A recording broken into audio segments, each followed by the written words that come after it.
just let it go. Oh, oh, I see your soul. Oh, oh, just let it go. Come on, come on, come on, come on, come on, come on, come on, come on, come on. This is how we live. My, got me feeling so high. Throw your hands up, let me know that you're alright. Oh my, got me feeling so high, just like I'm never coming down. This is how we living, dive into the deep end. We don't need a reason, jumping right into the weekend. Oh my, got me feeling so high, just like I'm never coming down. This is how we living.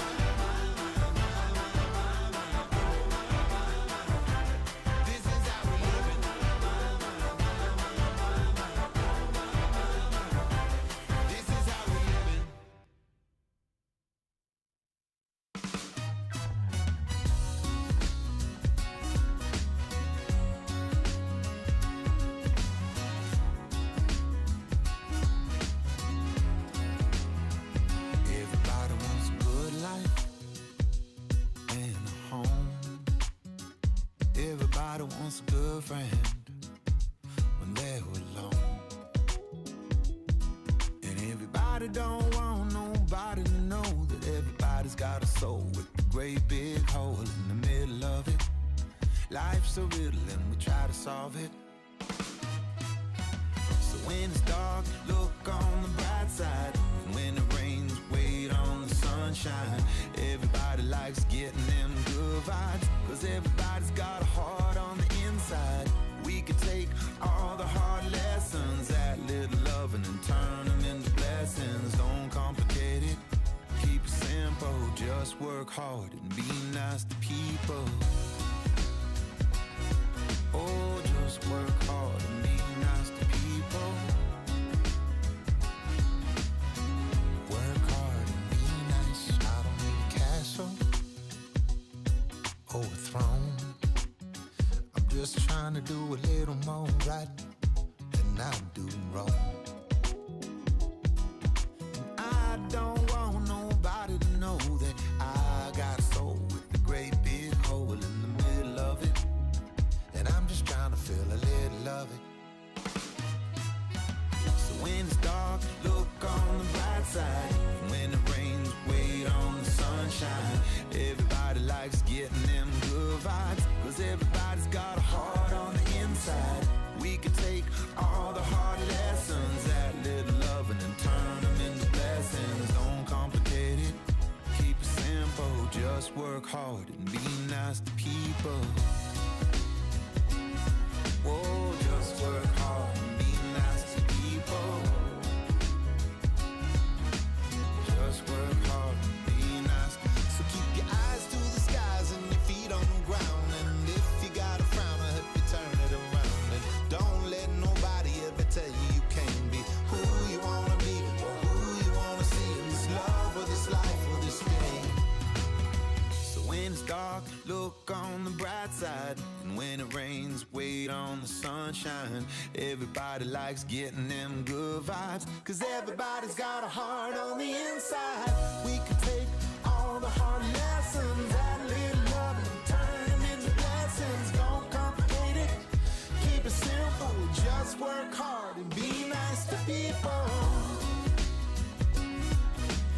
Just work hard and be nice to people. Just work hard and be nice. Don't complicate it, keep it simple. Just work hard and be nice to people. All of us are equal, so just work hard and be nice to people.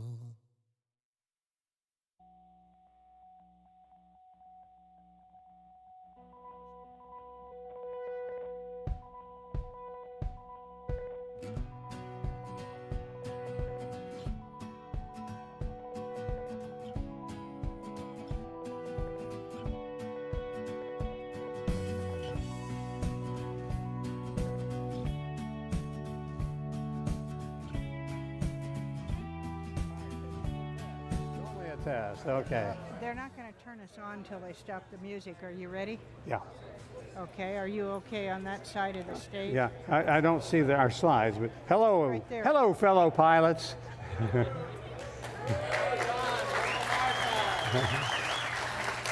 In case there's any confusion about this, I'm John King.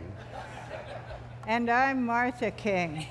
And it is wonderful to see you all here. Thank you for being here. Isn't this fabulous to be able to go to an aviation event again? Martha and I got vaccinated, and she says, I just heard her tell someone, it feels like we broke out of jail. And we want to thank AOPA specifically for making this tent available. So many venues have been closed down because of not wanting to do anything indoors, but this is a wonderful way to talk to people and meet and greet and just share the excitement and the fun of being at an air show again, and it's just fabulous. What a fabulous privilege Martha and I have had to play a role in the lives of pilots. And we're going to talk about this, but we don't think pilots are normal people. I don't think they think they're normal either, John. Right. But you know, like many of you, John and I have spent a lifetime in aviation, and we've got just an absolute passion about flying and about pilots and air shows like this and conventions. But probably like some of you, we've always had just a little bit more aircraft than we could really afford. I hear a few out there. When we were teaching our 2-day ground schools, we could almost afford, but we did fly, a Cessna 340, and we flew that for 10 years, going around to different cities doing our 2-day ground schools. But you know, there's an aviation sickness that gets into you after a while. And for some of us, it's a sickness that just absolutely requires that you smell jet fuel. So we got this, and it's a very expensive sickness, by the way. We went out, we lost our heads totally, and we went out and we bought an old Falcon. Citation. Excuse me, Citation. We get to the old Straighten up, Falcon Martha. later. Straighten up and fly, right? Is that what you mean? We bought an old Citation, a Citation 500, and people ask us, well, was it a 1, a 2, whatever? And we say, well, we call it a Citation 0 because it was before Cessna even started numbering the airplanes.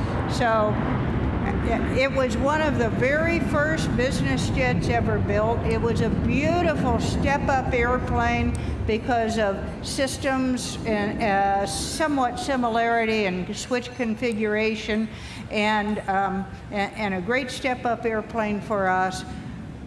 But one of the problems it had was it was not only one of the first business jets ever built, it was about the slowest business jet ever built. I don't know how many people in here remember the old Beechcraft King Air ad that used to say the King Air flies at near jet speeds. Our Citation was the near jet they were talking about. They called the airplane a crustacean, a mutation. Controllers Flotation. called it a frustration. They were always moving us out of the way in order to let a real jet pass us. Martha and I had this old Citation 0 for about 10 years. You had another one, didn't you? I'm sorry. Well, I was just going to talk about its bird strike problem. Now tell us about its bird strike problem. You know, the Citation 500 had a very unusual bird strike problem, and the problem was it got run down from the rear. It was embarrassing. So after flying this for about 14 years, we lost our heads again. And we went out and bought this old Falcon 10 that we have now, and we've had for almost 25 years. And the problem, and this Falcon 10, by the way, was 150 knots faster than that old Citation we had. And so we went out and bought this Falcon 10, and the insurance company was scared to death. They looked at this young, at that time young, mom and pop operation flying this old jet, and they thought, wow, this is scary. They said, look, John, Martha, you got to go out, and in addition to getting type rated in this airplane, we want you to take the full course of the initial type rating in the simulators, 21 days, and we want you to take that. And when we got done, by the way, we sweated bullets. It's about the hardest thing we ever did in our lives. But when we got done, we figured we must have done okay, because the instructor got us aside. And he says, John, Martha, I've got wonderful news for you. And I said, well, that's fantastic. What's that? He says, well, you'll never have to worry about a mid-air collision in this airplane. I said, oh, that's fantastic. Why not? He says, you're so far behind this airplane, you won't even be involved. You know, Martha and I have been flying together now for over 50 years. And a lot of people tell me, you know, you're lucky that Martha will fly with you. And I say, lucky? What are you talking about, lucky? She wants to fly half the time. And it costs twice as much, and she's got an opinion about everything. You know, John likes to think that our relationship exemplifies that old saying that behind every successful man stands a great woman. It's exactly the way I feel about it, Martha. What he doesn't realize is the real truthful saying is that in front of every great woman stands some guy without a clue who's blocking her view. This is what my 50 years has been like, flying with Martha. Now, I want to make it clear right now. In case there's any confusion, I want to make it clear. Martha's only a little bit better pilot than I am. She's way ahead of the airplane, way ahead of me, knows what's about to happen next. And while she's saying, well, this is about to happen, I'm saying, what the hell just happened? So it's a pleasure to be flying with Martha. Now, as we said earlier, and this is heartfelt, folks, you ain't normal. And the reason I say you ain't normal is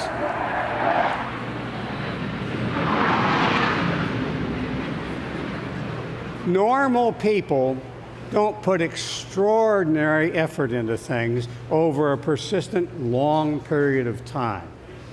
And you guys do that. You have put extraordinary effort into becoming a pilot. It's how you became a pilot over a long period of time, and put up with a lot of difficulty in the process. Your right leg shakes. You sweat all the way down to your belt and beyond. And flying, learning to fly and flying uses up everything you have. It uses your mental capability. It uses your emotional capability. It uses your physical capability. It uses your endurance and persistence. It's everything you have, you use to learn to fly. And the reason I say you're not normal is normal people don't do extraordinary things like this. You're putting an abnormal effort into life.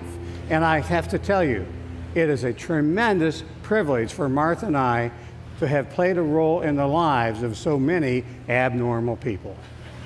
So we salute you.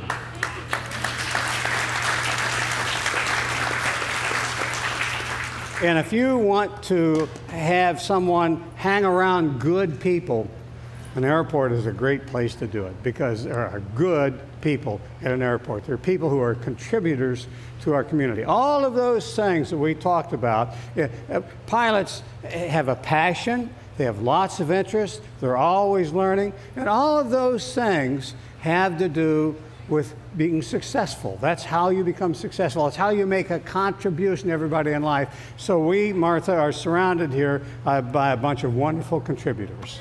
A bunch of motivated, goal-oriented people. And we're going to talk about that goal orientation a little bit later on. You know, goal orientation is a wonderful thing in most of life, but in aviation, it can be a risk factor. So we'll talk about how your wonderful goal orientation can be a risk factor in aviation. But the first thing we want to do is we want to talk about how we talk about safety in general aviation.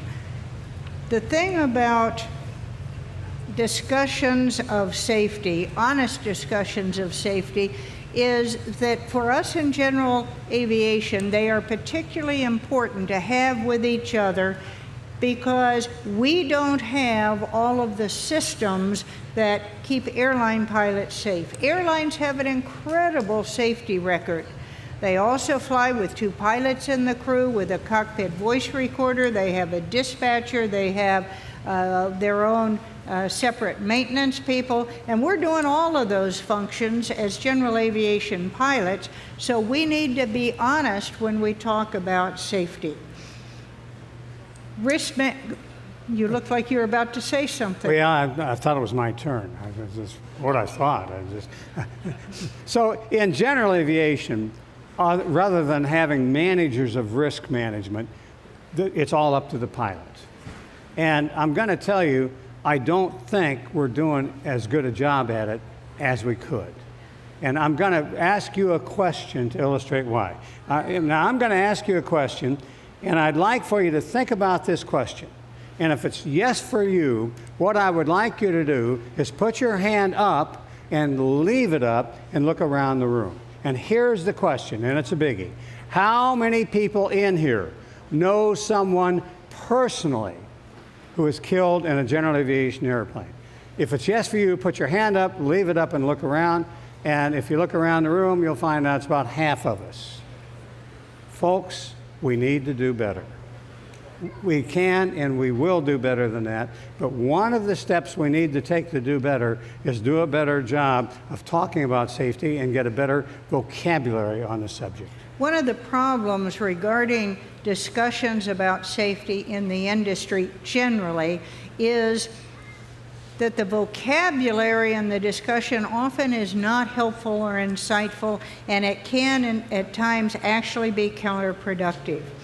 One of the problems is whenever there's an accident, an airline accident for instance, I can say this, the FAA or the Department of Transportation is likely to come out and say, safety is our #1 priority. Or they may say, there can be no compromise with safety. Well, those words sound great to the general public. They're very assuring. They're very comforting. Makes you feel wonderful. They assure the general public and often us in general aviation of their firm resolve to do better in regulating and enforcing safety in aviation. But those statements are not true and cannot be true. Because as we know, if we really think about it, the minute that you decide to go somewhere, you're taking a risk. It cannot be 0 chance of an accident. Going somewhere confirms that moving the aircraft ranks ahead of safety because it would always be safer to stay put. There is a saying in the marine world, in the boat world, shipping, that a ship is safer in port, but that's not what ships are built for. And the same with an airplane. An airplane is safer in your hangar, but what fun is that? What good does it do for taking anyone anywhere, taking cargo anywhere, taking COVID-19 PPE supplies anywhere? But once we agree that we are going to move an aircraft, we need to recognize that inherent in that, as with any motorized vehicle, your car, for instance, there is a risk and we need to manage that risk. So these little sayings like safety is our #1 priority, there can be no compromise with safety, can't be true. You can't start an engine without compromising safety. So these are intellectual dishonesties. They're really little white lies. And the problem with these intellectual dishonesties is they kind of head you off away from thoughtful talk about it, thoughtful conversations. They don't give you any guidance about what we can do in the future. They're just platitudinous things to say, and they don't help us any. And we think that we ought to watch our vocabulary and do things that help people, because they tend to end the discussion, and they're a substitute for thoughtfulness, and they don't help us any. A lot of safety advice, sadly, comes across as preachy and smug and superior, and if you only did it the way I did it, you'd be safe. It comes across as demeaning and offensive criticism, and as John says, the major problem with it is it does not give us any guidance. And the vocabulary it uses is not acceptable, because it uses a vocabulary of 5 hazardous attitudes. And John, I know that you have 4 of them, but what you don't have is resignation. I don't give up on anything. Right. But telling people they have 5 hazardous attitudes just says, you got a bad attitude. But how does that constructively help me? It does give you some help, but it's not really a good way to go. It's kind of a demeaning way to go, and I don't think it's as useful as it could be. In fact, a lot of the conversation and a lot of the vocabulary we use in safety doesn't help us. For instance, people tell you that, I'm trying to find my spot here. Right there. Okay, that you're a failure at aeronautical decision making. Well, how do I fix that? You know, I might be a failure at aeronautical decision making, but it's a demeaning thing to say, and I don't know how to fix it. Or you're a failure at judgment. You have bad judgment. Well, that's kind of a demeaning thing to say to someone. It's not very helpful. So if you tell me, I think it's offensive, it's demeaning. But the problem is, how do I fix? What are the steps I take to fix bad judgment? So I don't know how to fix bad judgment. So we'll talk about that. But I do know what we can do that's positive, and that is adapt a vocabulary of risk management. Risk management is the habit of identifying risks and taking steps to mitigate them. Now I know what I can do. If you tell me I have bad judgment, it doesn't give me any guidance. But risk management gives you guidance. So Martha and I are encouraging people to use the vocabulary of risk management rather than this old vocabulary of aeronautical decision-making failure, judgment failure. It just doesn't give me much guidance. So let's talk about the kind of guidance you can get by using a vocabulary centered around risk management. Because what we believe, safety is an outcome. Safety is the outcome we want, but the way you get there is by using risk management. So as a pilot, what we think is that you can conduct risk surveillance for your flying by using 3 acronyms that we like to use, 3 mnemonics, PAVE, CORD, and CCARE, and we're going to talk about each one of them here. And the first one is PAVE, and PAVE is a pre-flight planning mnemonic to pave your way to a safe flight.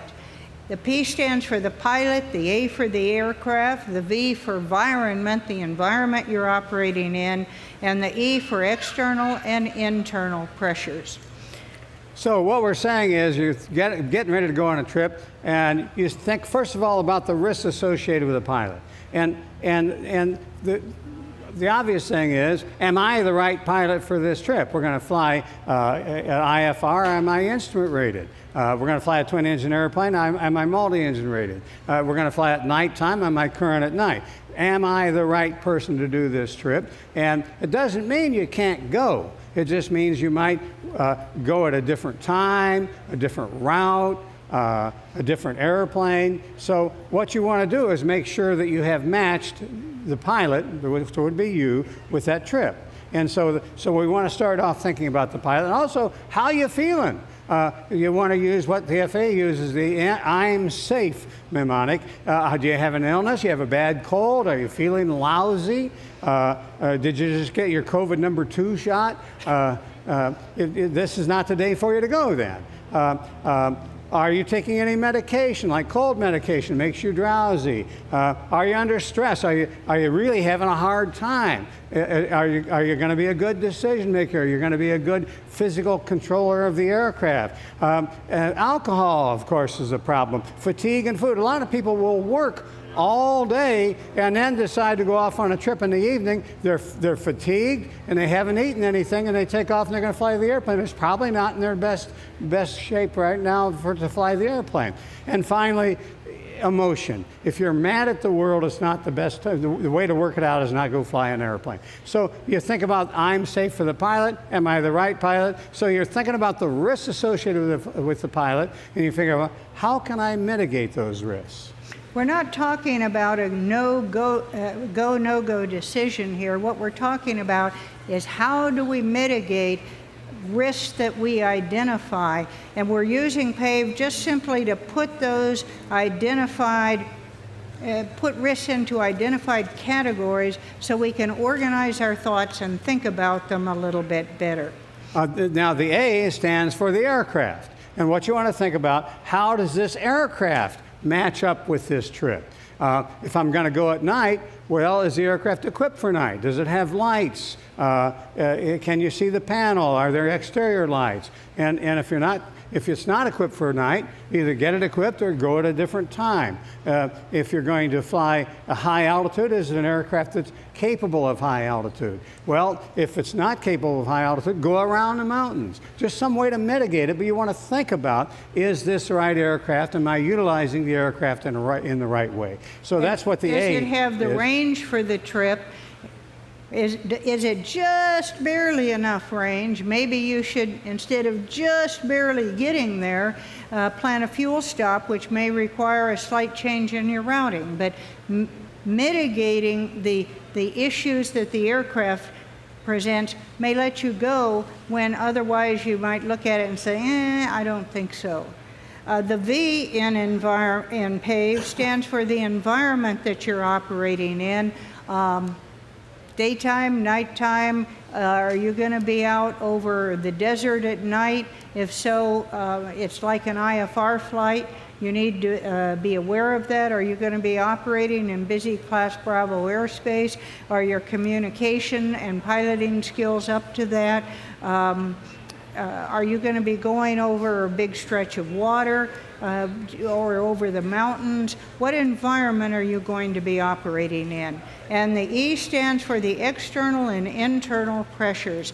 And this is where the goal orientation that John mentioned at the beginning comes in, because we pilots are very goal-oriented people. We really hate to give up on a goal once we've set it, and particularly once we've started out on a trip.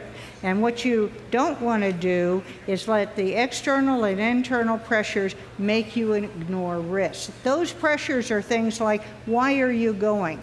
Are you going to a family wedding? Are you going to an important business meeting? Are you going to a high school reunion to see friends you haven't seen for years? A vacation that you've prepaid for? We suggest that you think about those pressures ahead of time and recognize that they are going to push you to do things that you maybe shouldn't do. So how do you mitigate that? Do you need to go a day early before an important business meeting? Do you need to have backup plans in case the weather doesn't work out properly? Just don't let those pressures make you ignore the risks that you see elsewhere in your flight. You know, oftentimes you'll look at a pilot who makes a lousy decision and they wind up killing themselves and several people on board the aircraft, and you think to yourself, what in the world was this pilot thinking? Well, I can tell you what they were thinking. They were thinking they didn't want to give up on a goal. They kept on going in lousy weather. They ran themselves out of fuel because they just didn't want to give up on a goal. So the biggest risk factor in all of aviation is right between our own two ears. Is that we set out to do something, we're going to meet somebody at the airport, or we set a fuel stop. We had a couple come to us one time after a talk and said, you know, here's something you need to tell people. Tell them if they pick a fuel stop in the dead center of the trip, not at the far end. Because if you pick a fuel stop at the far end, you'll, how many people in here know, ask your fuel gauge question. Oh, okay. How many people in here believe that general aviation fuel gauges are absolutely reliable and acceptable? Okay, John, I've got no takers. I didn't see a big show of hands. But so the problem in general aviation is you look at those fuel gauges, well, that never did work right anyway. And so you keep on going, and you run yourself out of gas. And what this couple was saying to us, if you pick a stop in the middle of the trip, you're going to remove yourself from that risk. The nuns, when I was in grade school, used to say, don't put yourself in the occasion of sin. In other words, don't set yourself up for trouble. And that's what pilots have a tendency to do if they keep on going. So what you want to do is head off the external and internal pressures that make you continue going when you should stop. And we, Martha and I, if we're going to go out flying for just an afternoon, we'll put a suitcase in the aircraft. And so if we have a problem with the aircraft or with the weather, we'll say, hey, let's just spend the night in a hotel, have a nice dinner, we'll worry about this tomorrow morning. And so we try and remove ourselves from the occasion of sin. We try and remove ourselves from making those decisions. So what you want to do as a pilot, I think a good idea is to always think ahead. How you manage these internal and external pressures is you think ahead. If I promise someone to meet me, why don't I tell them I'll call them when I get in instead of meeting me at the airport? So what you want to do is think ahead. How can I take myself out of the situation where I set myself up to continue when I shouldn't? So you can manage those internal and external pressures, and that's what we need to do as pilots. Go ahead, Martha. So PAVE lets you think about the potential risks on a flight and figure out how to mitigate them before you ever take off. But before takeoff, just before takeoff, you can strike the right chord, that's our next mnemonic, to manage the risks of takeoff. And chord, and we're going to go through these, stands for the conditions that day, the hazards, any operational changes, the runway required and available, the return, and the departure. So Martha and I came up with this chord in order to, we're flying an airplane that requires two pilots, and we're supposed to be able to get along with each other in the airplane. That's what they say, John. And so what we do, when we taxi the airplane, we're approaching the runway, we do the chord checklist, and it's our briefing of what's going on right now just before takeoff. We say, okay, what are the conditions? Well, it's a little windy, and we'll have a right crosswind on takeoff, and that's the hazard. Operationally, what we're going to do, the hazards are a slick runway. It's going to be a slick runway. The O stands for what operationally are we going to do to mitigate the hazard? How are we going to deal with it? So we do the conditions, the hazards associated with those conditions, and the operational changes we're going to do. Then the R, please excuse me, the R stands for the runway required and the runway available. You get the runway required off of your checklist, and you calculate the runway required for your takeoff, and then the runway available, of course, you get off the airport diagram. So you match those up. How much runway left do we have? And then R is how are we going to return? And in a jet, the way you're probably going to return is you're going to do, if it's IFR, you're going to get an IFR approach to this airport. If it's not IFR, you're going to go this way, and come back and land at the runway. So, but what we do is we discuss how are we going to return while we're taxiing down the runway. And finally, the last one is how we're going to depart. And again, if you're flying an IFR airplane, you're flying IFR, you're going to follow the clearance. So we'll repeat the clearance at that time. If it's not an IFR aircraft, it's not an IFR trip, we'll say, well, we're going to go to the coast, we're going to turn right, and then we're going to go back to the east. And so we'll work out our plan so we have that all figured out. So when we complete this chord checklist, we've briefed the takeoff. Now, if you're in a VFR airplane, if you talk about the return is if you've had an engine failure. In a VFR aircraft, and you really start briefing this when you're in a hangar before you go. And what you do is you get a picture of the aircraft and look at the area around it. I meant airport. Picture of the airport, look at the area around it. So well, here's an open spot we can aim for. It's about 30 degrees off to the right. That'll work. So we'll go there. We have a road we call Balboa International. You're going to land on Balboa Highway. And so you figure out how you're going to get there, what route you're going to get there, and you brief that and have that done. So you remind yourself of that briefing for a VFR airplane, if you're a single engine airplane, that if the engine quits, here's what we're going to do. And there's always people talking about the impossible turn. Well, in some cases, you can make it back, but you want to have been trained in that. At what altitude is it possible? And you're talking about how high above the ground. And look, on this particular trip, it'll be an altimeter number above the airport. So you say, what will the altitude say? What's the lowest altitude on the altimeter in which I can make it back?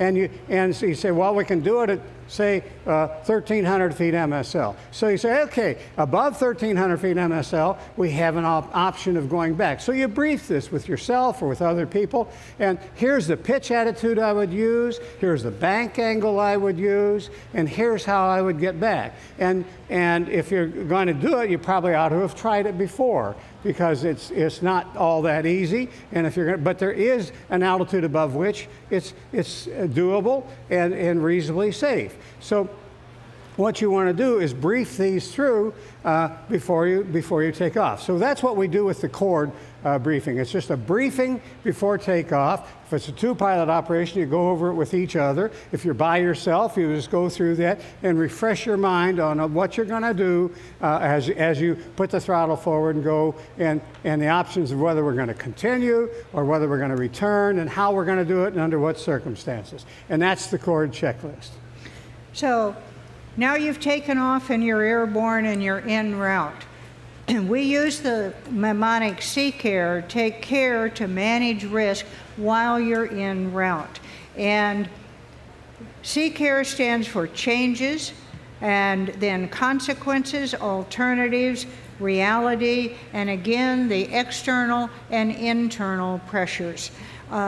Basically, at this point, you're doing a risk management attention scan with the control of the aircraft always primary, but spoken out, if you will, to look at the changes that are happening on your flight. What are the consequences of those? What alternatives do you have left? What new alternatives do you need to make? What is your current reality? And under these new circumstances, what external pressures, if any, are pushing on you? With consequences, the minute you get airborne, everything starts changing, because the whole point of an airplane is moving across country and over time. So all of those components on the PAVE checklist start changing. The pilot gets more tired, the aircraft gets lower on fuel, possibly develops a mechanical issue. The environment is changing. You may now be over the mountains when previously you were over flat country, and the external pressures on you change as you get further along in the flight. So the C stands for consequences. When you think of the consequences, what you want to think about, all right, what's changed? And what are the consequences of that? And when you think about the consequences, you would want to think through several layers, with several levels. For instance, let's assume you take off and you get airborne and you look over at your GPS and you say, son of a gun, look at that. We're about 20 knots slower than we thought we were going to be. All right, let's think about the consequences. First of all, if you're 20 knots slower than you thought you were going to be, what's likely the cause of that? Well, the wind is different than you thought it was going to be. So therefore, your ground speed is slower, and the wind determines the locations of pressure patterns and fronts. So therefore, if the wind is different than you thought it was going to be, it's likely the weather is going to be different than you thought it was going to be. So now let's think all through all of this. First of all, if you're going to be slower, you're going to arrive at your destination later, under time pressure, feeling like you need to hurry, you're late. You're going to arrive more fatigued. You're going to arrive lower on fuel. And because of the fact that your ground speed is determined by the wind, and the wind is different, the weather is going to probably be different than you thought it was going to be, and likely worse. So these are all the consequences of that slower ground speed. Now, the A in CARE, C-CARE, stands for alternatives. And the most important consideration in all of aviation is to always have an alternative. Always know what you're going to do if things don't work out the way you planned them to be. That's the whole idea of aviation, having alternatives. So what you now have is different alternatives. So this all happened simply because you looked up there and you looked at your ground speed and it was slower than you thought it was going to be. So now when you took off, you had a big circle of alternatives equal to the length of your trip and plus your reserves in fuel in all directions. But as you fly along, your circle of alternatives gets smaller and smaller and smaller. And so by the time you land at the airport, your alternative times is only equal to the amount of reserve fuel you have in all directions. So when you find that your alternatives change due to being slower on ground speed, it becomes a no-brainer to simply land and re-expand your circle of alternatives to that great big circle of alternatives you had when you took off. And that becomes an easy decision when you think about it that way. So you want to think about your alternatives. And then finally, the R, well, next the R, stands for reality. And reality simply means, as pilots, we have to deal with things as they really are, not the way we plan them to be. We put a lot of effort into good flight planning, and most of the time it works out okay, but not always. And when it doesn't work out properly, we have to deal with that because that is the new reality that we have. Does anyone in here remember what the biggest cause of cross-country fatalities is? The biggest cause of cross-country fatalities is continued VFR into worsening weather. Now, do you think that anybody takes off deliberately into weather that they know will kill them? Of course not. They take off because the forecast said it would be okay, or the forecast said it would be marginal, but you'll probably be okay.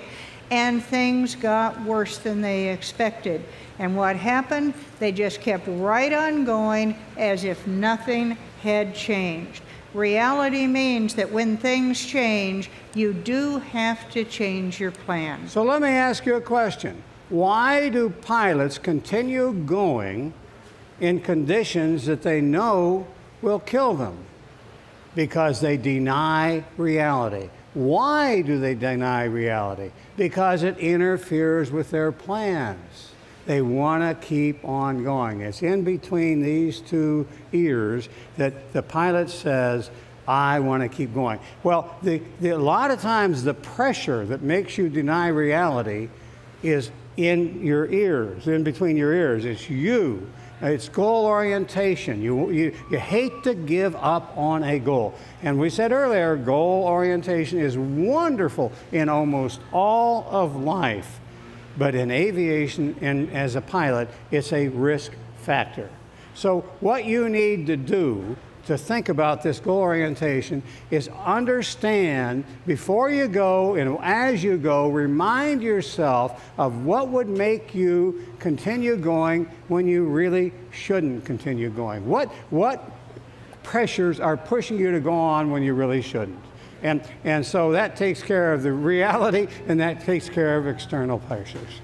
So what we have to do as general aviation pilots is come to terms with the tension that John is talking about between our goal orientation and the reality of our circumstances. We do not want or need to be as rigid as the airlines are, but we do have to accept reasonable limitations on our utility. I mean, after all, the airlines cancel flights when the snow gets too strong, or they've got freezing rain, or there's a hurricane moving through, or whatever it is.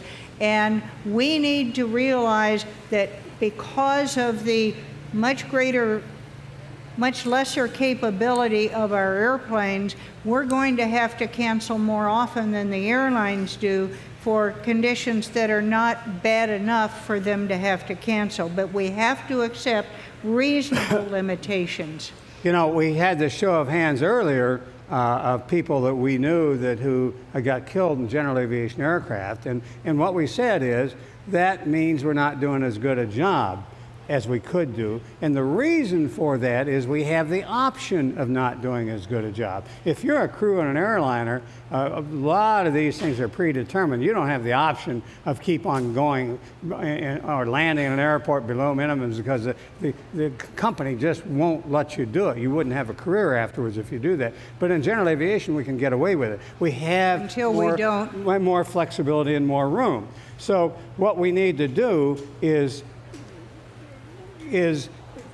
change those things and manage those pressures on ourselves. One of the reasons that we continue on aviation when we shouldn't is what I call the big lie. And a big lie is one you've been telling so long and so frequently that you believe it yourself. And the big lie in general aviation has been the most dangerous part of the trip was the drive to the airport. That's horse feathers. That is not correct. You are 5 times more likely to be involved in a fatality in general aviation per mile than you are in a car.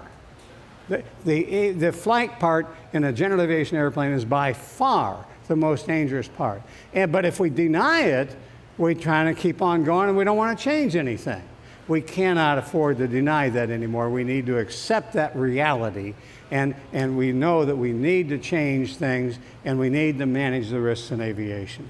So what we hope that you'll do is use mnemonics, PAVE, CORD, and CCARE to manage the in-flight risks when you fly, and that way we'll be able to see you all next year when we're here. Yeah, you know, Martha and I have been kicked out of a lot of nice places. So to avoid that, I'd like to make a special risk for you, or a wish for you. Did I say risk? Wish, I say risk so much. Special wish for you, and that is keep the pointy end forward, the dirty side down. And by all means, please. Stay out of the trees. Thank you very much. Thank you very much for being here.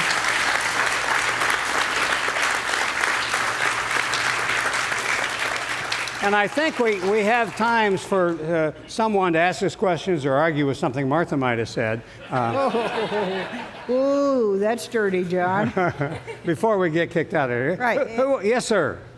I'm not contesting what you're saying, but where did the 5 times more dangerous per mile come from? He says he's not contesting what I'm saying, but he wants to know. He just wants you to prove it. Yeah. Where did this 5 times risk come from? And I tell you where it came from. It came from a spreadsheet that I had. And you can go to the National Highway Transportation Safety Board and get the fatality rate per mile. And you can get the average speed of a general aviation airplane, make it up if you want to, 150 knots or whatever you think it is, and get the fatality rate per hour. And you can compare those two, and you find out that if you get the fatality rate per mile in cars and the fatality rate per hour in airplane and convert it to miles, it comes out that you're 5 times more likely to be involved in a fatality per mile in a general aviation airplane. So there is no real official place. It's John King stuff. I made it up because I looked at that. I looked at it per mile for each. Well, you looked at the statistics and did some conversion, and of course there's some wild guesses in there, but it's far enough separate from each other. You can't say that the most dangerous part of the trip was the drive to the airport. You just can't say it.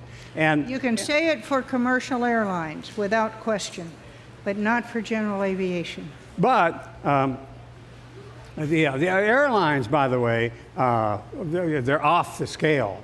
They're some 30 times safer than automobiles. So if you have someone who decides to drive rather than flying on an airliner, they're actually increasing their risk by driving the car. Yeah. And also, general aviation airplanes actually work out on a par per mile with motorcycles. And so if you think motorcycles are damn fools, motorcyclists are damn fools. Every time you get in your airplane, think about it. Which is why we're hoping to share these tools with you to help apply to your flying and help you mitigate the risks you might have. But another question. People won't manage risks if they deny them. I'm trying to get people to admit it. Yes, sir. I don't really have a question, but I want to say I started flying in 1968. Just finished up a 4-year airline. He's a young guy. He says he started flying in 1958. 68. 68. Okay. Well, he is a young guy then. Yeah. 40-year career, and these people helped me along the way. Well, I'm not going to say that out loud. Thank you very much. He says he's been putting up with us for a long time. That's what he said. Over there.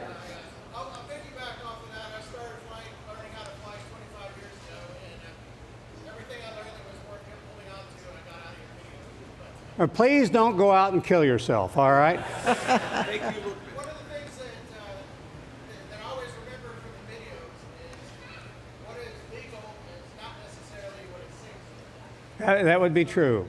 The You suppose that they make so many things legal that are not safe. FAA he says what is legal is not necessarily safe. Go ahead. And what was and it? why does the FAA make rules that may be legal but not safe? And the answer is the U.S. aviation started from a whole different basis of most other countries. It started at the grassroots with lots of general aviation flying, particularly after World War I, people coming back and buying Jennies and barnstorming and so on. And it grew up from there into commercial airlines. Most other countries start with the airlines and try and scale down to accommodate general aviation, which doesn't work particularly well. There are many places, Australia is one we have some relatively good knowledge of, where they are extremely prescriptive about what you have to do every step of the way and so on, with very little room for initiative and so on. And that in and of itself also can be dangerous. Basically, the FAA says that there are certain minimums that we need to establish, some of them more reasonable than others, but we have, they kind of feel, the idea that aviation, that pilots have common sense and don't really want to kill themselves, and that pilots will proactively generally do the right thing in terms of the flight review is pretty minimal, but if you don't feel like you're current enough, you'll go out without the FAA holding a gun to your head and get yourself recurrent, get yourself re-proficient, essentially, which is different than legally recurrent. And that's... I think what he's asking is the opposite direction, I think. I don't know. I think he's asking why are sometimes what the FAA requires you to do not an improvement in the risk management. Is that what you just said? I think Martha was going along the right path with that. It was like, why does the FAA allow somebody to take off with 1 mile clear cloud? Oh, okay. He says, why would the FAA allow people to take off with 1 mile and clear clouds? Yeah, the interesting thing is, as Martha said, our aviation started with general aviation. And one other thing I'll have to tell you is that we have AOPA, and AOPA helps us with FAA. We wouldn't have general aviation as we know it today if it weren't for AOPA. And it really, really is huge. We've been in other countries that don't have the equivalent of our AOPA. And if they want to do, for instance, the military in that other country wants to do a restricted area, they'll just put in a restricted area. Whereas in the United States, they would sit down with AOPA and say, how about if we put here, well, how about moving this border here, and how about moving this, how about changing the times? And it comes as a collaboration. And the AOPA is in a position where the government knows better than to throw a restricted area into place without talking to AOPA, because they'll get in trouble if they do, and so they work out these things before it happens instead of after it happens. But let me follow up on something about what you said, and that is, in the U.S., air traffic control in particular, but also the FAA in general, believes in moving aircraft, enabling aircraft to get where they want to go. The movie was called what? Moving 10? Pushing 10. Pushing 10. Right. And the idea is that there's a culture in our ATC about keeping airplanes moving. And part of what I think the FAA's rulemaking and so on comes from is that general principle of we want to move airplanes, and 1 mile and clear of clouds is safe for some people in some airplanes, depending on their experience, and not safe for other people in other airplanes. And hopefully they think the pilot will exercise common sense and go if it's going to be safe for them with instrument capabilities if they have to use it, and not go if it's not going to be safe for them. And when they change those rules and they tighten them up, that's typically because the new rule is written in blood. There were too many people who didn't exercise enough common sense that the FAA felt that they had to tighten it up in order to alleviate some of the fatal accidents. Folks, in about 7 minutes, we're going to do a press conference about what's happened in last year at King Schools and what's going to happen next. You're welcome to stay around if you want to. We haven't been kicked out yet. We're going to be kicked out later, but we haven't been kicked out yet. So you're welcome to stay around. I think it starts at 1 o'clock, and there's some other people going to come and join us, and they're going to push us aside and have people know what they're doing start talking. Yes, sir. Comment on the risk factors, which I find interesting, the 5-to-1 ratio of gas automobiles. Could you comment on the risk factor of flying at night? Because I think the accident rate is higher when I'm flying at night than during the day. Yeah, he asked, we commented about that you're 5 times more likely to get have a fatality in a general aviation airplane per mile than you're on a car. And he says, well, how about nighttime? What did you comment about that? And I can tell you this, nighttime is flying at night is just absolutely beautiful. The lights are just gorgeous. It's just absolutely beautiful. It's actually the thing that Martha came back late from her first solo cross country and wound up coming back at night and had never been trained at night. And her instructor was very worried about Martha's frame of mind when He she thought got I'd back. be a hysterical female on the wing. Oh, whoa, whoa. And generally, Martha's not a hysterical female, unless she's mad at me. And so she came back and she turned downwind base and final, and she got on final, and she had the landing light on, she had the rotating beacon on, she had the navigation lights on. She had never been up at night, never been trained to fly at night. Came in, landed, and went, and she taxied up to the ramp, got out onto the wing, and everybody rushes to see how Martha's doing, and Martha says, "That was beautiful." And that's where she got And that's when I got hooked on aviation.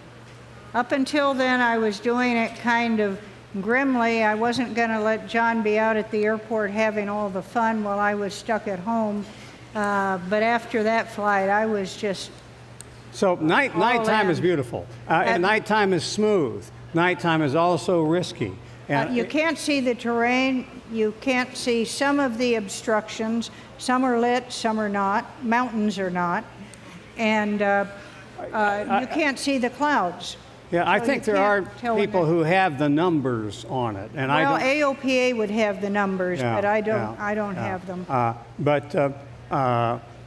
I think I'm a big believer. A big believer. If you're going to use an airplane for transportation to get from point A to point B, you should be instrument rated. Of course, we sell instrument courses too, but not. But I am a big believer that you should be instrument rated. I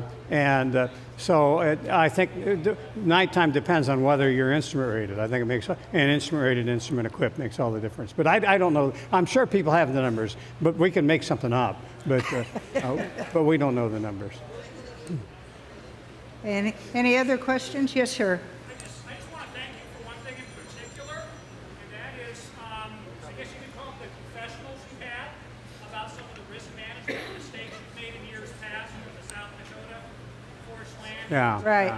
John, I didn't sleep for a week after reading your story about that time in the Twin with the icing trying to get out to Denver. Yeah, yeah. Stuff like that has changed the risk management culture and has also changed the kind of compliance culture within the FAA for the better. And I just want to thank you for that. Well, but what he said, in just in case you couldn't hear it, is that we've had so many horrible stories, and some of them are true. And he says, thank you for being willing to tell everybody how stupid you are. Isn't that what you said? Yeah. And that it's a benefit. Barry, are you mic'd up yet? All right. I'm talking to the CEO of King Schools. I'll give him my mic while you keep talking. All right. So it says it's talking about a press conference here. So, well, they're younger people. The other day, we woke up. I think this morning we talked about 911 was 20 years ago, and I thought, holy mackerel, 20 years. And I got to thinking about how old I'll be 20 years from now. It's just scared the hell out of me. So I don't know how old we were there, but it's probably a few years ago. It is, yeah. Yeah, well, we've had the Falcon more than 20 years. I can't really remember when we got it. What did you have before the citation? What's that? What did you have before the citation? We had a Cessna 340 before the citation, and then the citation. It was a big jump for us to get into the Falcon. I mean, we really were dragging behind that airplane. This is Barry Canudula. He's CEO of King Schools. He keeps all the trains running on time at King Schools, and he's a good human being. Part of our culture at King Schools is we're supposed to leave everybody better off for having had a connection with us, and Barry ensures that. And we tell our employees when they get hired at King Schools that it's our job to provide you meaningful and rewarding work in an atmosphere of civility and respect. And Barry provides that atmosphere of civility and respect, and we have lots of employees who've worked at King Schools for 20, 25 years because they don't leave. And And so Barry is providing that civility and respect for us. Okay,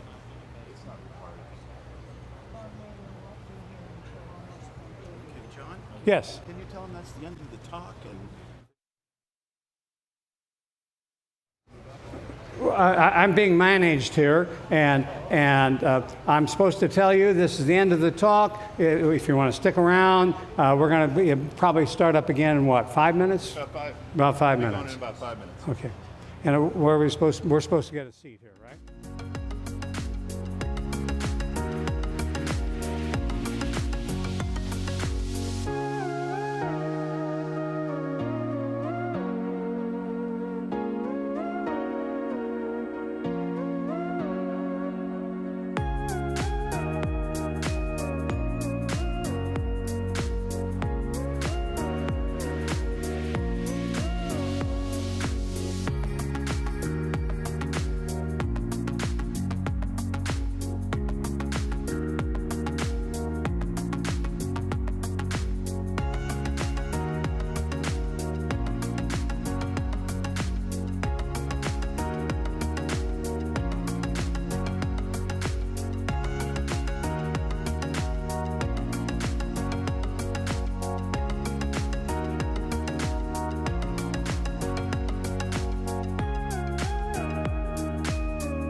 Well, we're ready to get started again, and I would like to thank everybody who stuck around and enjoyed John and Martha's wonderful talk earlier, and you've stuck around for the press conference. We have just a few things that we'd like to share about what's going on at King Schools and what we've been doing in terms of dealing with this very difficult year that we've all had this last year. So the press conference topics, if we go to the next slide, we'll just take a quick walk through those. In case we haven't done before. He's going to get my mic up. I want to introduce Barry Kanutula. That's a Finnish name. He's American, but that's a Finnish name. Barry started flying. His father was a corporate pilot. Barry started flying as a teenager. Has been flying ever since. He guides King Schools. And we respect and admire Barry very, very much. He's a very ethical, competent person, and it's one of the reasons that Martha and I are still eating regularly is because Barry is CEO of King Schools. He's also typed in our old Falcon 10, and we trade legs, just circulating through the two pilot seats. And Barry is in his 50s. We think he's a young kid. Well, I think so too, John. Thanks for that. But he is a very, very ethical, competent person. Well, thank you for that introduction. I can tell you that one of the best things, I'll give that a moment. One of the best things that's happened to me in life was landing at King Schools, and I literally mean landing at King Schools. I was an instrument-rated private pilot about 18 years ago with a passion for aviation and a background in leading technology organizations. I was able to apply that technology to King Schools and bring King Schools into the internet and into internet marketing and all the things that we're doing today. And it's been the most wonderful thing in my life. Along the way, I've had the wonderful opportunity to have the mentorship of John and Martha in business, in life, in flying, and in so many other ways. So as you can imagine, this has been a wonderful job that now is going to be my last job, and I expect it to go on for a long time still to come. So I'm having fun with it, and that's enough about me. I'd like to talk a little bit more about King Schools and start out by saying, as with all of you, last year was a tough year for King Schools, and there's a great old saying, and it's actually a curse that's kind of wrapped in what you might think is good wishes, and that's may you live in interesting times. Well, I can tell you that last year were certainly interesting times. They were interesting for us, and I know that they were interesting for you, and horrific at times, and very difficult for many people. At the beginning of the crisis, the COVID crisis, we really didn't know what was going to happen with general aviation.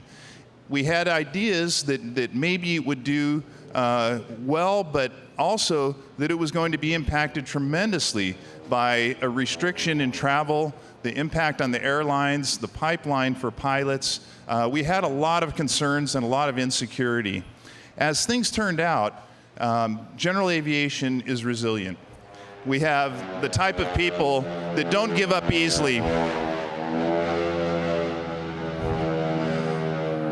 That don't give up easily on their goals. And we saw that throughout the year. In fact, we saw even a lift during the last year in people completing what they'd started and using King products in order to reach their goals. So we were actually very, very pleasantly surprised, not only for King Schools, but for the aviation industry. So as it turns out, last year was a good year for general aviation training. Many people took the opportunity to achieve new ratings or at least achieve new levels of knowledge in aviation. So we saw increases across the board. And one of the things that was difficult at King Schools was how do we take 50 people that are all working in the office and allow them to work from home where they could be safe and with their families and still not lose any productivity. Well, I can tell you that we were able to do that. We within weeks of making the decision, we had all of our employees working from home. They had internet access. They had access to our internal systems. They were able to continue their work. We routed our phones across the internet so that when you dialed the King Schools phone number, it automatically went to somebody who could take care of answering questions, whether they were technical support, customer service, sales calls. So we were able to very quickly adapt. And I can tell you now that as a result of that, like many companies, many people, we're thinking about what the return to work looks like. And we know that in many ways, we actually increase productivity by people staying at home. And we don't want to lose that. So we're working on ideas about how to bring people back into the office. But the good thing is that in very short order, we had our video production studio up to speed and running with brand new standard operating procedures that had everybody that would normally be in the studio, and we normally have 6 or 8 people in a small room when we're shooting video.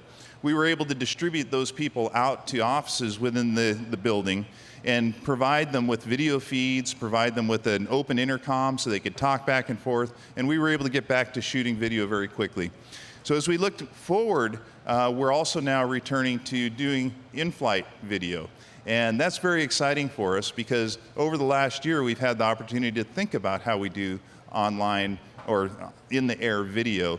And we have a whole new configuration of a brand new 172 with cameras, about 5 or 6 cameras, depending on the configuration, different points in the airplane, different points in the cockpit.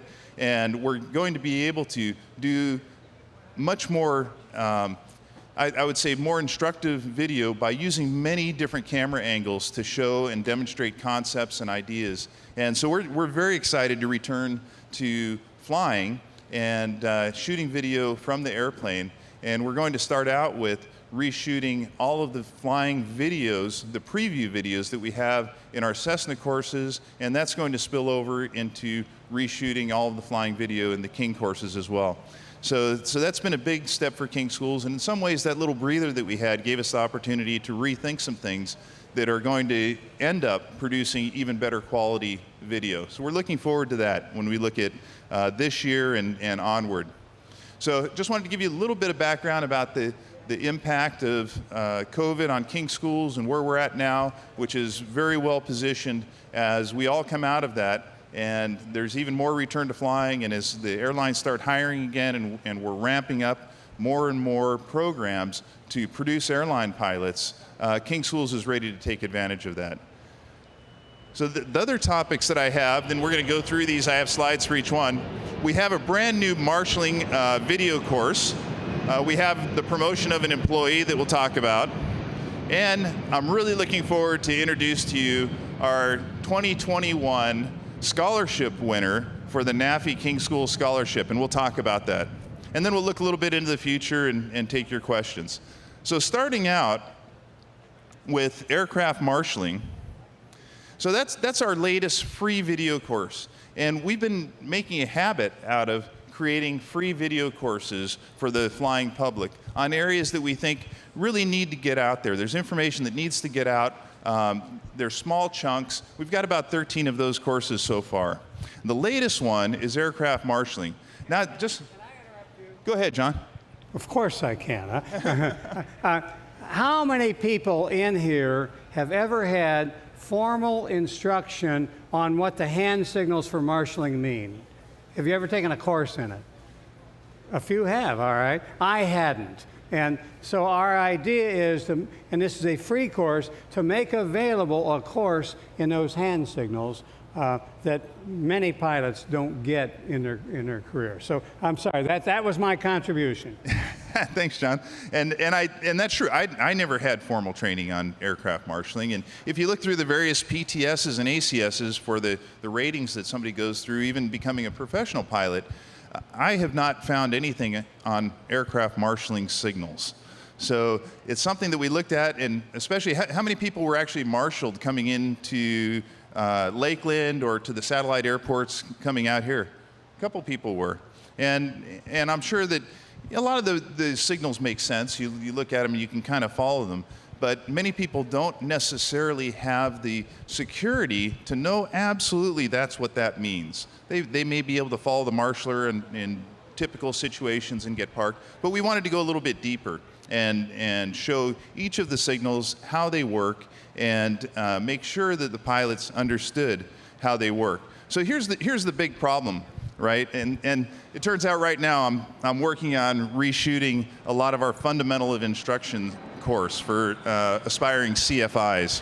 And this is one thing that you learn when you're becoming a CFI, is that there's a process of transferring knowledge from one head to another head. And the effectiveness of that is measured by the closeness of the idea that was sent to the idea that was received. And they never match completely. Well, when it comes to aircraft marshaling, we don't want that misunderstanding to lead to dangerous situations. So we have this marshaller here waving their hands frantically like this. And you know, the receiver over here is thinking, what in the heck do they want me to do? Fly like a bird, you know, flapping wings? But there is actually a defined meaning for that signal, and that's just to move straight ahead. So what we want to do is make sure that all of those marshaling signals are well understood by pilots who maybe haven't yet flown into a busy airport but are contemplating doing that, and they know I'm probably going to get marshaled there. Let me do a review of those marshaling signals. And like I say, it's a free course. It's available to everybody. And we're going to play just a little bit of the course so that you have an idea of what it's like. And this segment was done by John, and we're talking about little used signals.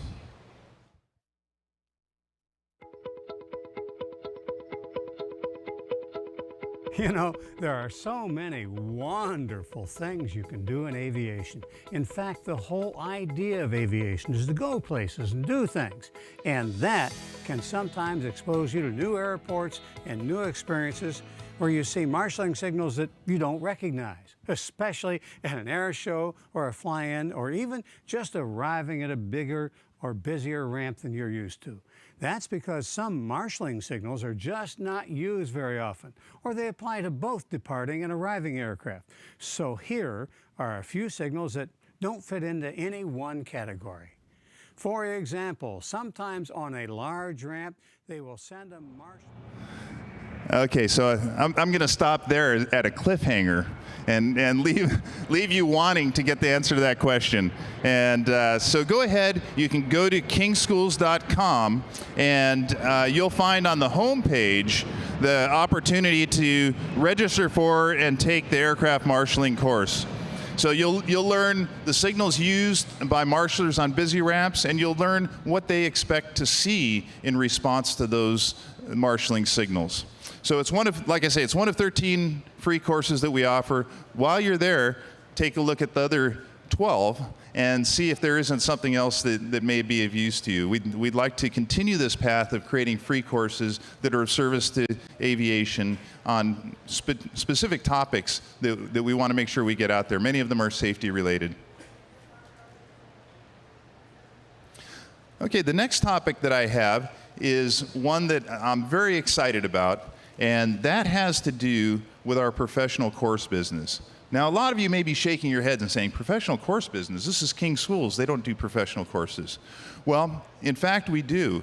And King Schools currently has over 21 professional pilot courses available on our website. And those are taken by corporate pilots, Part 135 operators. Some small 121 operations use the courses as well.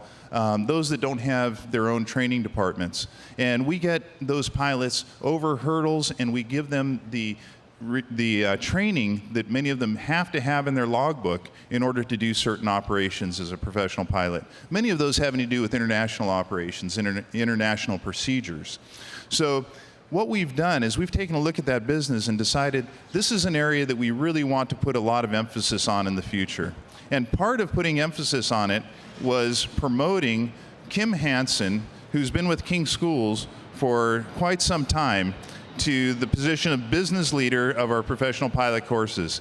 And the idea is to take those courses and really run that set of courses as its own business within King Schools. And Kim is perfectly equipped to do that. She's very sharp. She is a helicopter commercial pilot in CFI. She's a fixed wing pilot, and she's been with King Schools and taking care of our FERC course for over 5 years. That's the flight instructor refresher course that flight instructors have to take every 2 years in order to renew their flight instructor certificates. It's a big chunk of work, and Kim is a detailed person. She's been in keeping track of that, working with the FAA to maintain the certification of that course, because when somebody takes our course, when they finish, they're actually certified as a flight instructor for 2 additional years. So it's a lot of responsibility, and Kim has taken that on. She's done a fabulous job of running that business, and she's going to do a fabulous job of running our professional pilot business. In the past, we have not put as much emphasis on that part of the business as we should, as the courses demand, the quality of the courses demand. So we're really looking forward to take that business and make sure that all of you, the next time I say King Schools professional pilot course, it won't be a head scratcher. It'll be, oh yeah, King Schools does that as well. We take care of pilots from the first idea of learning to fly all the way through a potential career as a professional pilot. So Kim is fantastic. We're looking forward to it. We've got 21 courses, and we're continuing to grow and add more courses over time. So those are the 21 courses, just so that you kind of have an idea of the type of courses that we are currently currently providing to professional pilots. Okay, so with that said, and by the way, those of you from the press, there's press releases on all of this. John Dowd, who's sitting right over here, is our Vice President of Marketing, and he's the one that's really taking care of making sure that I say the right things and talk about the right things. So John, let me know if I'm not. But John is here. He's going to get the press releases out. If you did not get an invitation to this meeting and you do want to get our press releases, and that's not just the press, it's anybody who's here, see John, give him a business card, an email address, whatever you need, and you'll get the actual press releases that are ready to print. At this point, I'm very happy to turn the mic over to John and Martha in order to introduce and talk about the winner of the NAFI King School Scholarship. Well, I was just fixing to say that we have a very special opportunity here. We got Bob Mader, who's chairman of National Association of Flight Instructors. He's going to come up and make me look short. Sorry. Which is very easy to do. And here's Martha. Now we'll both really look short. You know, National Association of Flight Instructors has been around for a long time, and National Association of Flight Instructors does something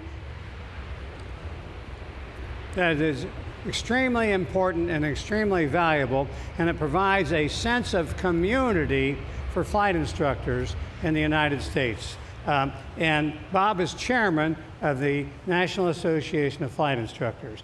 And what happens as a result of the National Association of Flight Instructors is we have guidance, we have, as I said, community, and if you don't have a sense of community, people tend to go feral.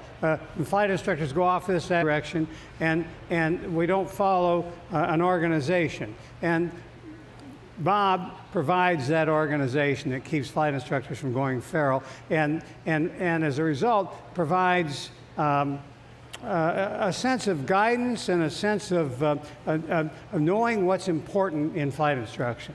Well, you're way too kind, John, at least as far as I'm concerned. The organization is what does that. The organization, National Association of Flight Instructors, is really proud that we help raise the bar in professionalism among flight instructors. We have more professional instructors. We help them be better instructors. We have better pilots, a better aviation community, not just in general aviation, but all the way up through the airlines and even into the test pilot community.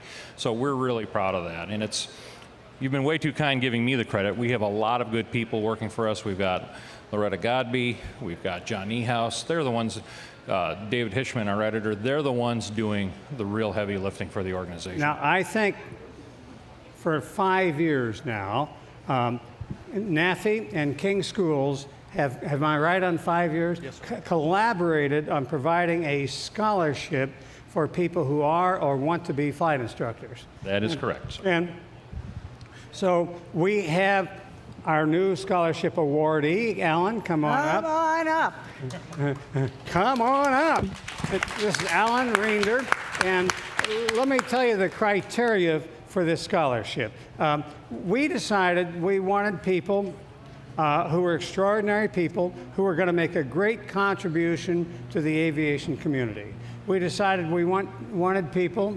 Hello, Victor. How are you doing? I'm well. You're good. I'm glad you're well, because you were well the other night. You would have gone. Something would have happened really quickly if you were not well. We wanted people who are going to make a contribution to the aviation community. We wanted people who had a great story to tell, and we wanted people that we were going to make a difference in their lives. And what else did we have as criteria that we would look for? Did you mention a great story? I did. And but- responsibility and initiative, Oh, we wanted them to be have responsibility and initiative. right? And I Hey, think how the am I other doing? thing, John, What? is that we wanted people who would make a future contribution to aviation, in particular in flight instructing. That's correct. So we have that person. We get a. This is Alan Reender. Am I pronouncing it right, I Alan? think Reinders, there's an S. There's an S on the end of Reenders. I'm a slow learner. I'll get there. Okay.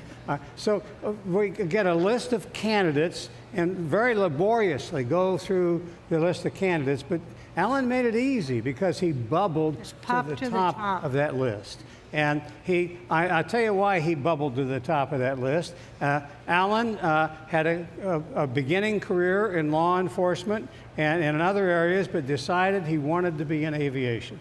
But he had college loans. So he and his wife, Sandy, who is down here videotaping this, decided that they were going to work together, cut back on their expenses.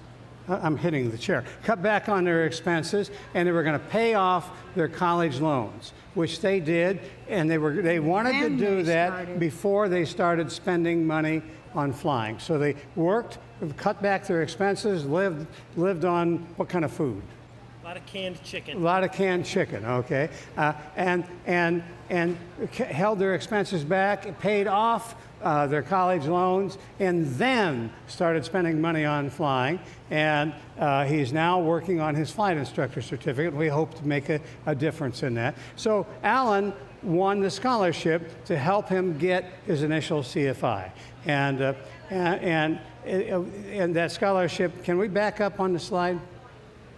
The scholarship was, we think, worth $18,000. A lot of people might argue with that. What it is $5,000 cash and lifetime access to every King Schools course. And if you pencil it out, it comes out to $18,000. Plus lifetime access to every King Schools FERC. Which is the Flight Instructor Refresher Course, which is an important part in their lives.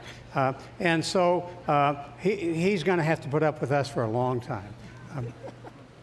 But I'll have to tell you, the biggest benefit to giving these scholarships are the caliber of people that we meet. They are people that I respect and admire and want to be friends with for a long time, and they make good long-term friends. So, Bob, before we pass the mic to Alan, would you introduce your board member that joined us? Absolutely. This is Dr. Victor Vogel. He's recently been named to the board of the National Association of Flight Instructors. We're really happy to have him here. He is a double I and a Cirrus pilot, and owns a nice Cirrus, and he's helping, based on his professional career as a teaching physician, is helping us in our developing our professional development courses at NAFI and helping us do better at what we do. Welcome aboard. Thank you. Good to be here. congratulations, Alan. I'm thrilled that it's you. Thank you so much. Bob, can you get a hand over here, and Victor? Absolutely. Let's do one more time and make it a good photo opportunity. Come back over here, Alan and Bob. Can you guys shake hands? And How are we going to do that? Oh, yeah. Here we go. And Martha, let's Mercury 7. let's pause for a little bit.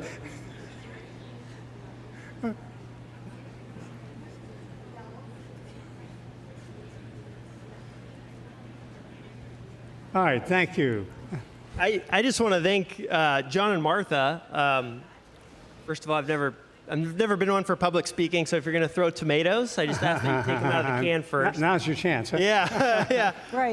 But I just want to thank John and Martha and also the NAFI crew. The resources you guys have make this possible. And my wife, obviously, I could not do this without my wife, period. And the mentors I have. And you guys don't know it, but you guys have been mentors of mine. And you guys will be mentors of mine in the future. And I'm very excited about this. So thank you very, very much. Well, don't forget, you get to mentor people starting right this second. And again, It's already started just by that acknowledgement, just so you know. That's how it works in aviation. Bob, I'm going to put you on the spot. You always do. Do you have any specific advice at this point in Alan's aviation progress as he's just about to become a flight instructor? oh, what a tough. That's dirty. You should have warned me about that the other night. That is just dirty. I would, no, seriously, I would say from the outset, you're going to run into pilots that know more than you. You'll run into pilots that know less than you. Always maintain your professionalism. Always maintain your humility. Always remember your students come first. Take care of them. And every good thing in the world will follow from that. What do you think of that, Victor? Pretty good That job, is Bob. Pretty good. We have a rule in medical education that you don't really know it until you can teach it. Correct. And so I would encourage you, as you're learning, you can practice teaching, and it will not only help your students, but it will help your understanding and your knowledge. Absolutely. Well said. And I would add one more thought, and that is, as a CFI, your job is to teach your students what they need to know, not everything that you know about a topic. Yep. Necessaries, yep. You nervous about it? Oh yeah. I'd be lying if I wasn't. It's a lot of responsibility, that's for sure. I'll tell you what, if I ever meet an instructor who doesn't pace up and down or is slightly nervous when they solo student, I don't care how many students they've soloed, I'm worried about the instructor. Mm-hmm. If you're a little nervous about taking care of them, it means you care and you're doing your job. Barry, you're in charge. Okay. All right. Thank you so much, Alan. Thank you for being Great to have you part of the community of scholarship winners, because Alan is our most recent scholarship winner, but there have been others that have come before him, and I know that he will live up to their legacy, which is a big set of shoes to fill.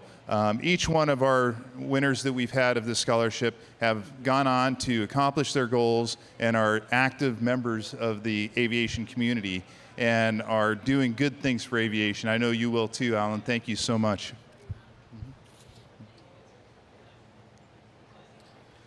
This is a picture of us together with Alan when we arrived on Wednesday evening together with the NAFI folks. Okay, so I'd like to just keep this part a little bit short, but give you all a little bit of a view into what you may see in press conferences in the future.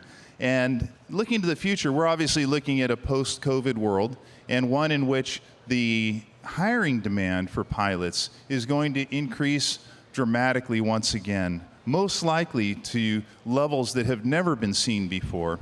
And so King Schools is looking at that and figuring out how we can ensure that we're part of creating a good pipeline of pilots that are flowing through to the airlines and to professional careers.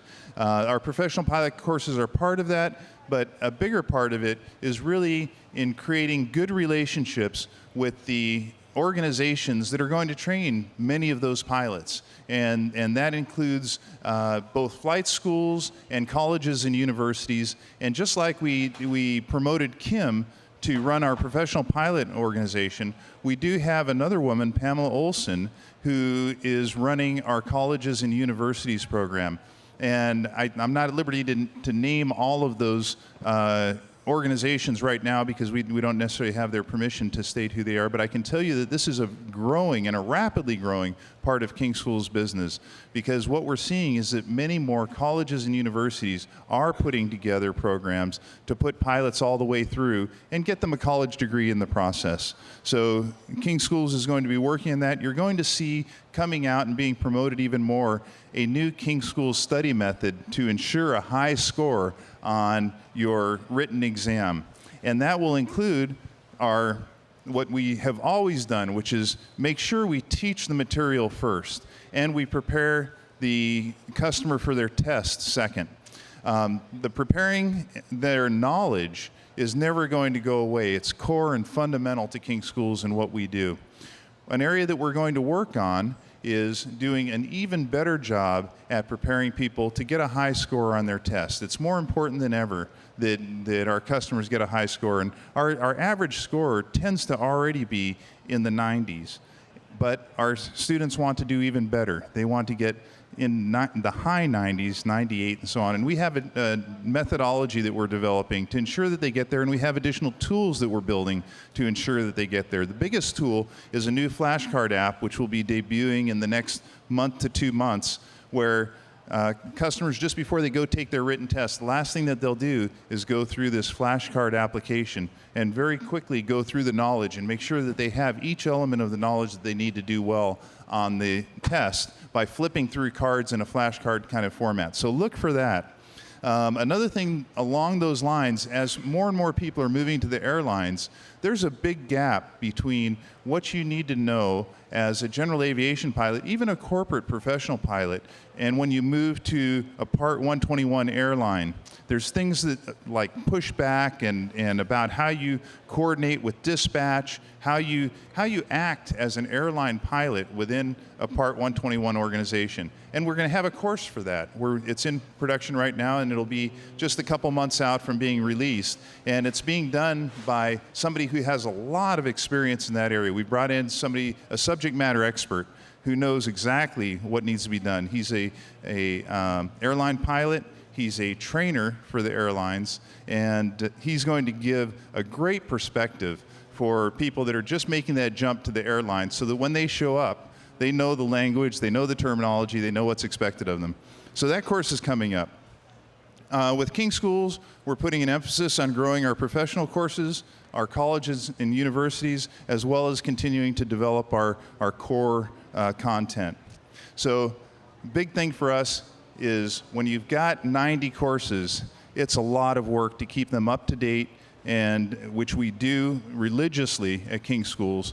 It's another chunk of work to keep updating them with new HD video and new ways and new teaching techniques and so on. And we're working on that as well. We've been building and hiring in our course creation department in order to accelerate the update of all of those courses. So those are the main things when you look to King School's future, what you might expect to see from us. And John Dowd apparently knows something that I've forgotten, and he's going to tell me right now.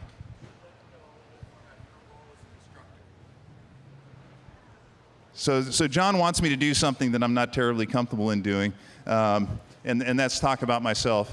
And one of the things about the King School's future, when we talk about accelerating our course content creation, John and Martha can only do so much in the studio.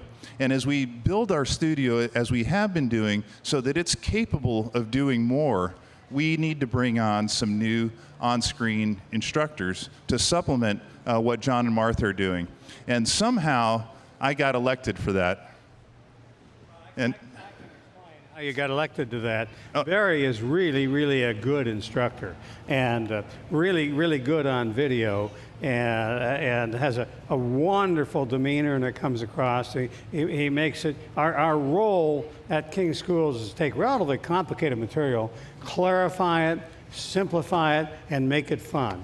And Barry does that very, very well, and it's just going to be, Martha's getting old, and I I beg your pardon. Yeah, you are getting old. You really are. But you aren't going to get any older if you're not careful. Well, that's true. So we're not going to be able to keep up this rate forever, and the future of King Schools can't be dependent on a couple 70-year-olds. And so what we're doing is grooming Barry to do video, and he does a really, really great job of it. Well, thank you, John. It's something that I enjoy doing. It's something that I have a passion for. And once again, another area where I have the best mentors that you can possibly have to learn about how to present material on camera. So John and Martha have been wonderful to work with, and with their coaching, I'm hoping that the video that we're producing with me as the instructor will be educational and will meet that goal of taking relatively complex material, clarifying, simplifying, and making it fun to receive. I've been working on the fundamentals of flight instruction test course that we have. And boy, I'll tell you what, if you can make that material simple and fun, boy, then I don't have any worry about the future. And we've been trying to do that. You'll be the judge, those of you who end up taking that course. So with that, I'm going to go to questions. So if you have any arguments with anything that I've said, you can direct those to John and Martha. Thank you. And any questions? Anybody want to argue with Barry? Well, I don't get it. Everybody else does. In the future, if you get to thinking that we're talking too much about you, what you should say is enough about me. Let's talk about you. What do you think of me? That's great. We do have a question. Go ahead. What do you think the future of mom-and-pop flight schools versus all the colleges, universities, professional flight schools are? Well, that's a good question. So the question is, what do I think the future is of more of the mom and pop flight schools relative to the college and universities and the role that they're starting to play in grooming pilots, especially that have a professional career. And I would say that the future is very bright for those organizations for a couple of reasons. One is there's still very much the ability to do what they've always done and train GA pilots. But the other one is there's opportunities to partner with colleges and universities in order to provide the flight training that goes along with a college program in prepping students. And there's more and more of those opportunities with Liberty University and other local colleges and universities that you may be able to partner with in order to put together a program that is able to produce professional pilots where there will be so much demand in the years to come. So that might be something that a smaller flight school may be able to appear as a much bigger flight school by partnering with educational institutions. Let me add something to that. One of the things that that we have found out talking to a lot of flight schools around during this last year is that a lot of them have had a big influx in students. And you would say, oh yeah, that's all people headed for the airlines.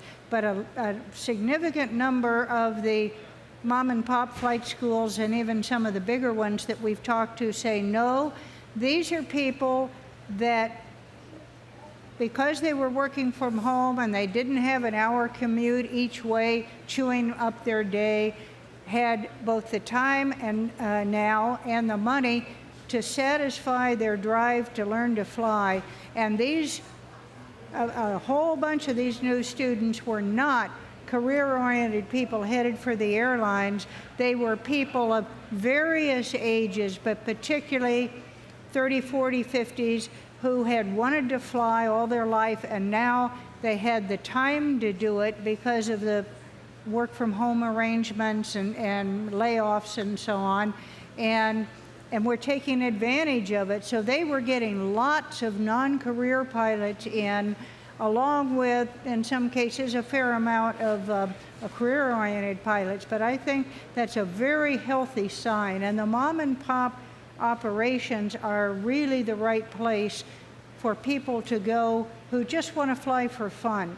Because a career academy that says, hey, I'm going to get you out of here in 9 months or a year and have you, working with a regional or somebody like that, they're effective, They accomplish the goal for a career-oriented person, but they're not necessarily the track that a pilot who wants to be in the community because aviation is their fantasy, their desire. They've wanted to do it for years and years and years, like Alan, are thinking about. So they're still going to really like the atmosphere, the community at those smaller schools.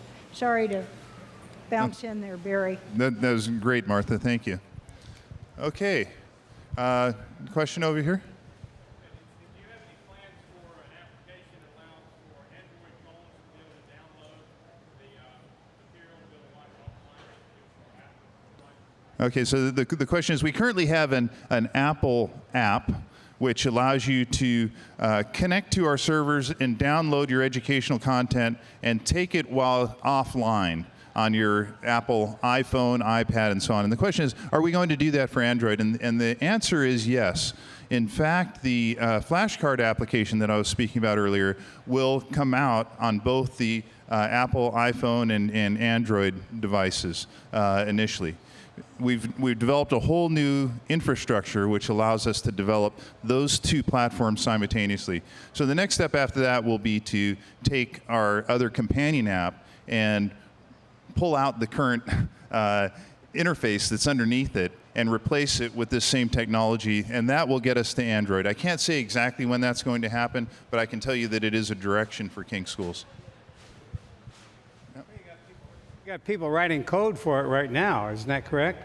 We do. We have at least 3 software developers that are currently working on that application. Okay. But it's a complicated application, and they want to make sure they don't break something when they change that. Absolutely. What a we have time for one more question, and then they're going to kick us out of here, and it could get really ugly. So let's take the one more question. I'm glad you brought up the professional pilot courses, the 21 of them or so. I bought a number of those when they first rolled out several years ago, like oceanic operations and R&D and stuff. Yeah. It was all great material, but I think it was missing the live action video that come with the regular courses. Mm-hmm. So are those being kind of redone with the new leadership?